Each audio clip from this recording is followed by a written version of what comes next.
Is there such a thing as good debt versus bad debt?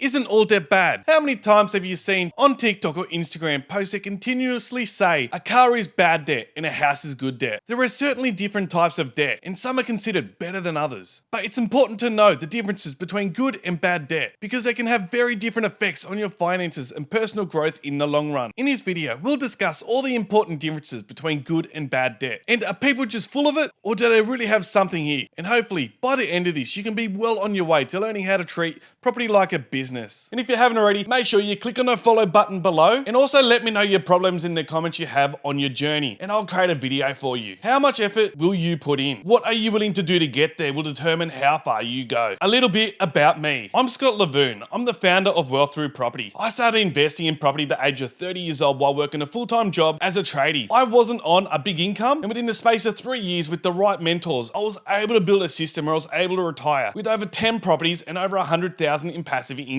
When it comes to personal finance, most people have a general understanding of what constitutes good or bad debt. So the question is what really is good versus bad debt? Generally speaking, good debt refers to three main important factors. Firstly, the interest is tax deductible. Secondly, it'll appreciate over time. If the debt doesn't have both these qualities, then it's referred to as bad debt. People don't want to pay off good debt, but they'll pay off bad debt quickly. Though if they have one or the other quality, then you may head down a different strategy altogether. There is a third factor, which is cash flow, but we'll talk about this later on. One of the most common types of debt people have is on their property. There is two ways to buy a property. One is for investment purposes and the second is to live in it. First of all, you need to understand these are two different scenarios here. Even though you could buy the same property for both purposes, you need to treat them as two different scenarios. It's important to know, just because you have a property, the differences between good and bad debt is what you use the property for. Let's break this down. While in both cases, the property will appreciate in value, you can only claim tax on the property that is used for investment purposes or business purposes, not if you live in it. As you can imagine, if you're looking to buy a property for your own use and living in it, that's not considered good debt. If you have a mortgage on the property for investment purposes, then this is considered good debt. So essentially, when it comes to good debt versus bad debt, it all boils down to what the purpose of the debt is. How many times have you heard a car or a credit card is bad debt? Can either one of these be good debt? Or is it always going to be bad debt? While both these types of debt are usually considered bad, it's also depending on what you do with them. Let's give an example where we get a loan for a car like a Toyota Supra or an older car as an example. These types of cars are appreciating asset because they are rare and as time goes on are getting more and more expensive to purchase.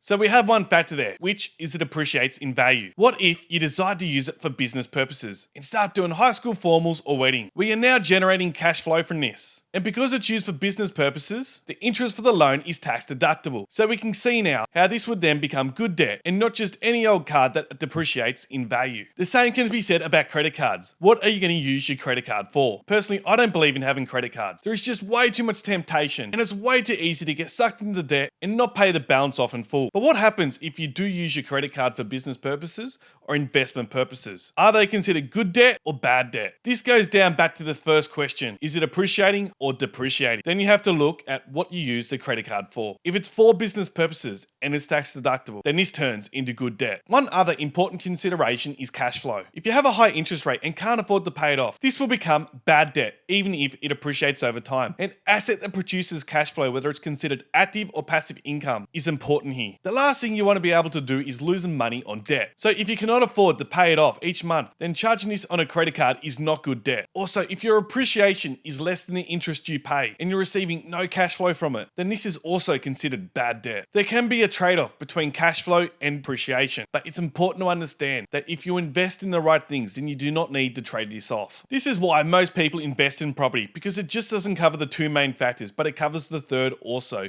which is cash flow. While most people consider property as a passive income, I like to think of it as active income because you're actively involved and it's not like you can just set and forget it. You have to keep up with your investments and stay on top of things like your property maintenance, your property managers, and the overall performance of all your properties. Though, realistically, if you do it right, a small portfolio shouldn't take you more than 10 hours a year. When we look at the three main factors together, appreciation, cash flow, and tax deductibility, then we can definitely say that property is the best way to invest in good debt. I really hope you enjoyed this guide on how to start when looking to build your team and start your property journey. Please follow, like, share, and comment if you got value, and stay tuned for more.